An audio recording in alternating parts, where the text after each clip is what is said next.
This is one real story of isolation, where survival, power, and human nature collide far from the rest of the world. The Blood Kingdom of Abrolhos, the tragedy of the Batavia 1629. The story of the Dutch ship Batavia, flagship of the Dutch East India Company, stands as one of the darkest chapters in the history of seafaring. This is not merely the account of a shipwreck. It is a detailed chronicle of how a psychopathic personality can exploit catastrophe to construct a miniature totalitarian state.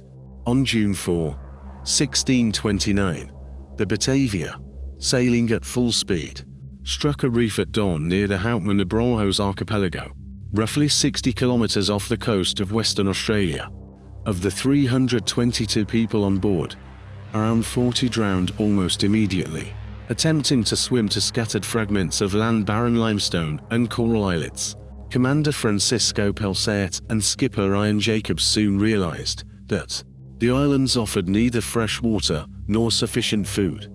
They made a controversial decision. Taking 48 officers and sailors, they abandoned the survivors in an open boat, promising to reach Batavia, modern-day Jakarta, and return with help. The remaining 180 to 200 people on Beacon Island, later known as the Batavia's graveyard, fell under the control of Jeronimus Canelish, a merchant's assistant and follower of heretical beliefs that rejected the very concept of sin. Canelish understood that Pelsaert's return would mean his execution for a mutiny already planned aboard the ship. His solution was to build a kingdom of his own. The strategy was brutally simple: eliminate useless mouths and potential rivals in order to preserve resources for himself and a loyal band of enforcers.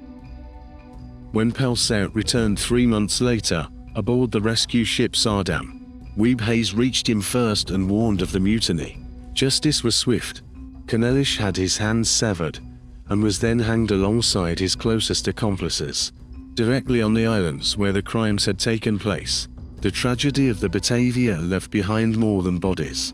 It left mass graves and the ruins of the first European-built structure in Australia, the fort of Weeb Hayes, a silent monument to how thin the boundary can be between civilization and absolute brutality. This is only one case. Watch the full video to see the complete collection of these true island tragedies.